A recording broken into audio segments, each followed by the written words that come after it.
আজকের ভিডিওতে আমরা জানব ভগৎ সিং এর ফাঁসির রহস্য এবং কথিত আছে গান্ধীজি নাকি ফাঁসি চাইলে আটকাতে পারতেন। এর আসল সত্যতা কি? ভালো লাগলে চ্যানেলটি অবশ্যই সাবস্ক্রাইব করে পাশে থাকবেন।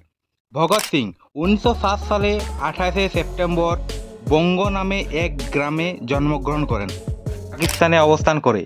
তার পিতা সর্দার কিষাণ সিং সান্ধু এবং মায়ের নাম বিদ্যাবতী। তিনি যে পরিবারে জন্মগ্রহণ করেন সেটি একটি দেশপ্রেমিক শিখ পরিবার। তার জন্মের সময় তার বাবা কিষাণ সিং এবং তার কাকা শরণ সিং দুজনেই জেলে বন্দী ছিলেন। ছোটবেলা থেকেই এক ব্রিটিশ বিরোধী ক্রান্তিকারী চিন্তাভাবনা ছিল তার। সেই সময় অসহযোগ আন্দোলন চলছিল গান্ধীজির নেতৃত্বে, এবং সরকার স্কুল কলেজ ছাড়ার ডাক দেন গান্ধীজি। এবং ভগৎ সিং সরকারি স্কুল ছেড়ে ভর্তি হলেন অসরকার পরিচালিত জাতীয় শিক্ষা প্রতিষ্ঠান, যেটি লালা লাজপত রায় স্বাধীনভাবে প্রতিষ্ঠা করেছিলেন এবং তিনিই চালনা করতেন। 1919 সালে 13 এপ্রিল জালিয়ানওয়ালাবাগে যে নরকীয় হত্যাকাণ্ড ঘটেছিল, তারপরে তিনি জলন্ধর থেকে সেখানে যান। শহীদের রক্ত মাটি ভেজা সংগ্রহ করেছিলেন, এটি সারা জীবন তিনি সাথেই রেখেছিলেন। 1922 সালে চোরাচুরির একটি বিচ্ছিন্ন ঘটনার কারণে গান্ধীজি যখন আন্দোলন প্রত্যাহার করেন, তখন বাংলা ও পাঞ্জাবের একদল তরুণ জাতীয়তাবাদী আন্দোলনের কংগ্রেসের ধারাটির প্রতি মোহভঙ্গ হয়। তারা বুঝতে পারে গান্ধীজির অহিংসা তত্ত্বটি।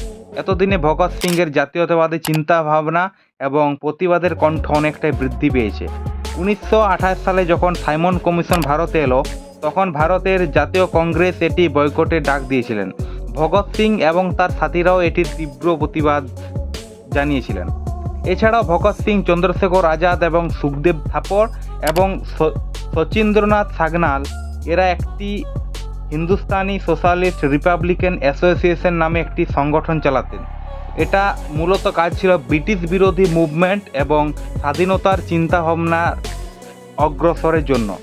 এবং সাইমন কমিশন যখন ভারতে এলো এবং এটির প্রতিবাদে লাহোরে তৎকালীন লাহোরে, যেটি এখন পাকিস্তানে অবস্থিত, লালা লাজপত রায়ের নেতৃত্বে বিরাট মিছিল বেরোয়।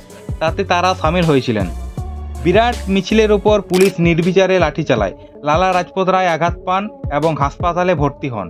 পরবর্তীকালে অবস্থার অবনতি ঘটলে লালা লাজপত রায় শহীদ হন।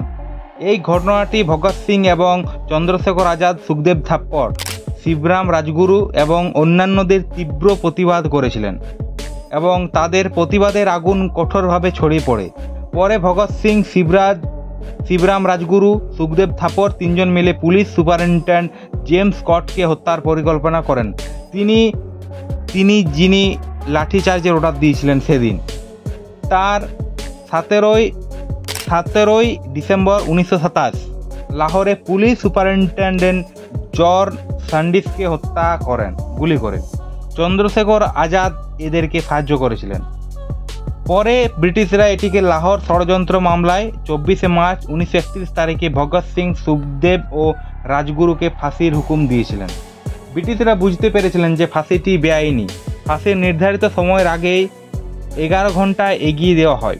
23 মার্চ 1931 সালে 7:30 সন্ধেবেলায় লাহোর সেন্ট্রাল জেলে ফাঁসি দেওয়া হয়েছিল এবং তৎকালীন ভাইসরয় এমার্জেন্সি ডিক্লেয়ার করে এটিকে স্পেশাল ট্রাইব্যুনাল তৈরি করেছিলেন। ব্রিটিশ সংসদের অনুমতি ব্যতীত অর্ডিন্যান্স পাস করা হয়, যেটা পুরোপুরি বেআইনি বলে বলা হয়। আসি গান্ধীজির ভূমিকা নিয়ে।